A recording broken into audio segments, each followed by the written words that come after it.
नमस्कार, निकिताज एव्हरीडे रेसिपीमध्ये तुमच्या सर्वांचे स्वागत आहे। आज आपण बनवणार आहोत आषाढामध्ये तळला जाणारा खास पदार्थ, तो म्हणजे कापण्या। कापण्या ही महाराष्ट्रातील पारंपरिक आणि चविष्ट नाश्त्याची एक खास रेसिपी आहे, ज्याला गावोगावी आषाढी तळणे असेही म्हणतात। चला तर मग पाहूयात या कापण्या कशा केल्या जातात। सर्वप्रथम आपण इथे गुळाचे पाणी तयार करून घेऊयात। गुळाचे पाणी तयार करण्यासाठी मी इथे 1 ग्लास पाणी घेतले आहे।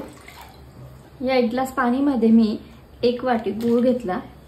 आता हा गूळ इथे व्यवस्थित विरघळला पाहिजे पाण्यात। गूळ इथे सतत हलवत राहिला तर आपले गूळ व्यवस्थित विरघळला जाईल आणि आपले गुळाचे पाणी व्यवस्थित तयार होईल। हे पहा, गूळ पूर्णपणे पाण्यात विरघळला आहे। आता आपण गॅस बंद करून हे पाणी साईडला ठेवून देऊयात। आता हे पाणी आपण कोमट होण्यासाठी ठेवून देऊयात, तोपर्यंत आपण बाकीची तयारी करूयात। इथे मी 2.5 वाट्या गव्हाचे पीठ घेतले आहे। तुम्ही तुमच्या घरात किती लोक आहेत त्यानुसार गव्हाचे पीठ घेऊ शकता। या पिठामध्ये मी पाऊण वाटी बेसन पीठ टाकणार आहे। या बेसन पिठामुळे आपल्या कापण्या खुसखुशीत होतात। बेसन पीठ व्यवस्थित मिक्स करून झाल्यानंतर आपण यामध्ये सुंठ आणि जायफळ किसून घेतले आहे, ती मिक्स करणार आहोत। गरम केलेले तेल आपण या पिठामध्ये ओतून आता मिक्स करून घेणार आहोत।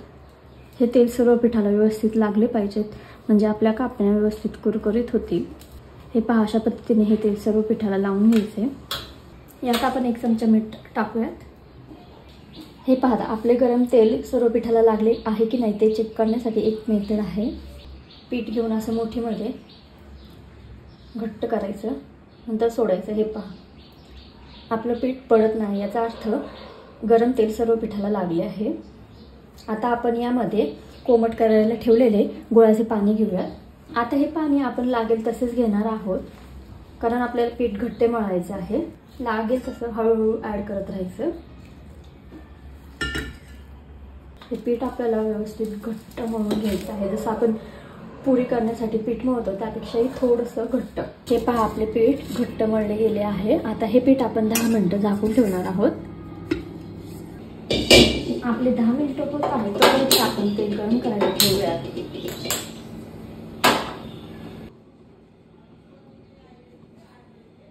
10 मिनिटं झाले आहेत। आपण आता याचे मीडियम साईजचे गोळे करून घेऊयात। हे पहा, लाटताना देखील मी पीठ लावत नाहीये। हे पीठ लाटताना आपल्याला अगदी पातळही लाटायचं नाहीये आणि अगदी जाडही ठेवायचं नाही। आता आपण यावरती खसखस टाकूयात। हे पहा, आता या खसखसला आपण असे वरून प्रेस करणार आहोत, जेणेकरून तळताना आपली खसखस तेलामध्ये निघणार नाही। पुन्हा एकदा या खसखसवरून लाटणार आहोत। आता आपण दुसऱ्या साईडला खसखस लावून घेऊयात। हे पहा, इथे तुम्ही पाहू शकता की इथे मी जास्त जाडही नाही आणि जास्त पातळही नाही, अशा पद्धतीने कापण्याचे पीठ लाटले आहे।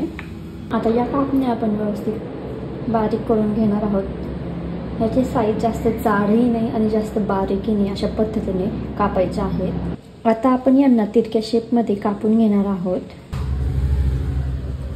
हे पहा, आपल्या कापण्या किती व्यवस्थित दिसत आहेत, जास्त पातळही नाही आणि जास्त जाडही नाही। आता आपण या कापण्या तळण्यासाठी एका प्लेटमध्ये काढून घेऊयात। आपले तेलही गरम झाले आहे।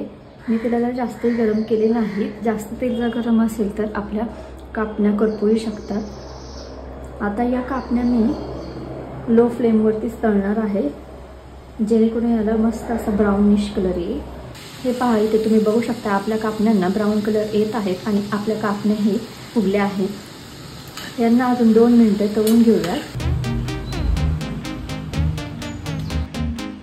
हे पहा, तयार झाल्या आहेत आपल्या मऊ आणि खुसखुशीत अशा कापण्या।